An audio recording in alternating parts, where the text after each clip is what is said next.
সর্দার হলো কি, যে ওর মাতে হাতে যে লোকগুলা আছে ওরাকে মাসে মাসে ডাকতে হবে, ডাকার পর বা 15 দিনে ডাকতে হবে, কে নামাজ পড়ছে কে নামাজ পড়ে না, কে শরীয়তকে মেনে চলছে কে চলে না, মদ খেছে নাকি, জুয়া খেলছে নাকি, জেনা করছে নাকি, ব্যভিচার করছে নাকি, এগুলো দেখতে হবে। এই জন্য সর্দার আমাদের যুগে এখন এটা আসল সর্দার।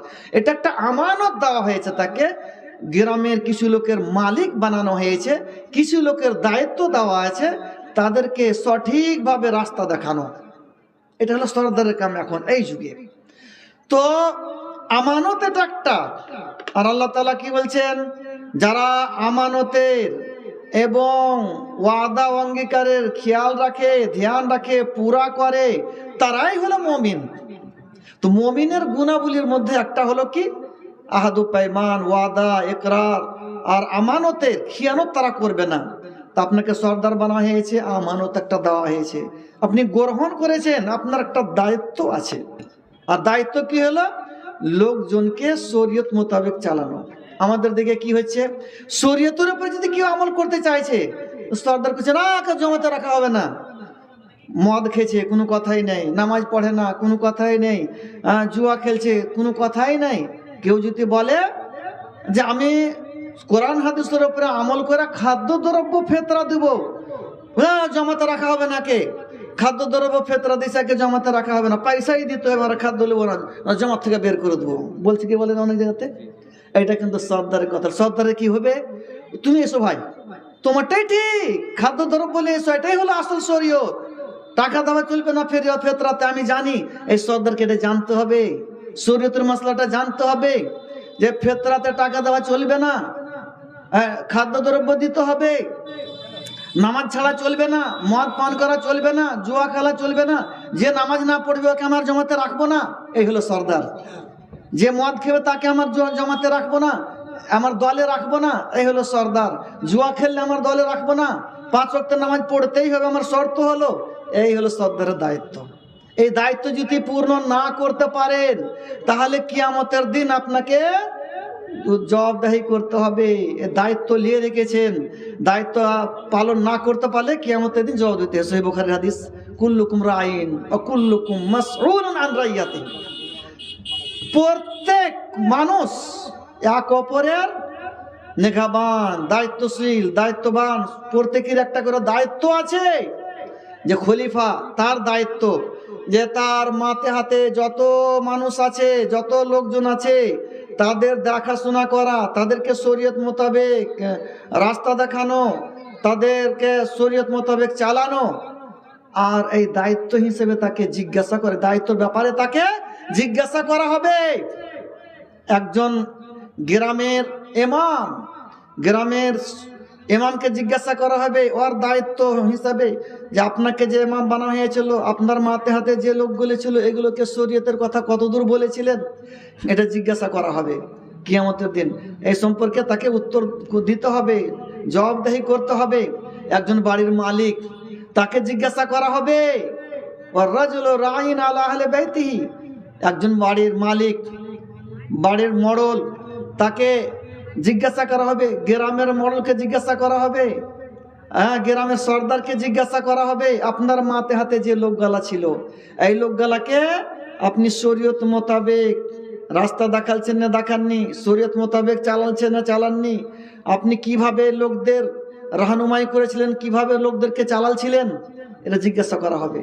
বাড়ির মালিককে জিজ্ঞাসা করে আপনি ছেলে মেয়ে আপনার নামাজ পড়েছে না পড়েনি, আপনার ছেলে মেয়েরা কোরআন হাদিস মানছিল না মানেনি, শরীয়তকে মেনে চলেছে না চলেনি। গ্রামের সর্দারকে এটাই জিজ্ঞাসা করা হবে যে আপনার মাথে হাতে এত লোক ছিল, 50টা ঘর ছিল, 50টা ঘর আপনার দলে ছিল, আপনার জমাতে ছিল, আপনার মজলিসে ছিল, তো এদেরকে কিভাবে আপনি দেখাশোনা করেছিলেন, শরীয়ত মোতাবেক চালাচ্ছিলেন চালাননি, শরীয়ত মোতাবেক এদেরকে চলতে বলেছিলেন না বলেননি, দেখে কোনোদিন জিজ্ঞাসা করেছেন না করেননি, এটা জিজ্ঞাসা করা হবে।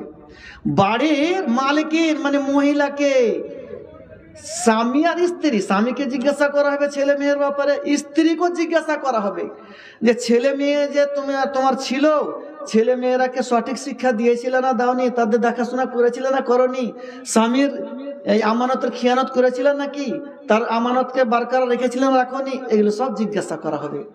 তো প্রত্যেক মানুষের একটা দায়িত্ব আছে, আর তার দায়িত্বর ব্যাপারে তাকে জিজ্ঞাসা করা হবে।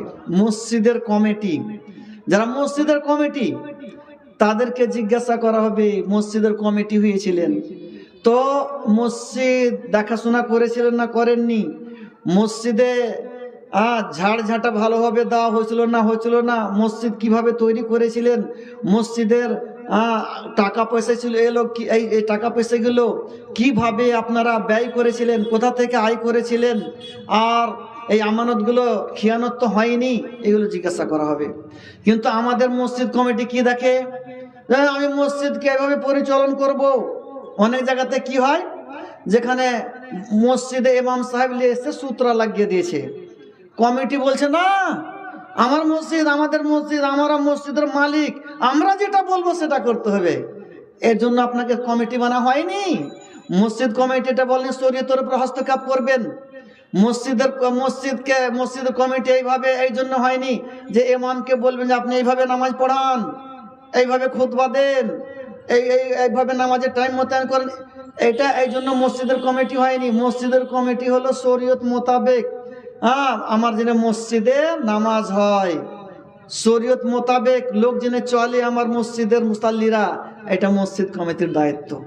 মুসাল্লিরা যেন শরীয়ত মোতাবেক চলে, নামাজ যেন শরীয়ত মোতাবেক হয়, যেটা শরীয়ত আছে ইমাম সাহেব এটাই করেন।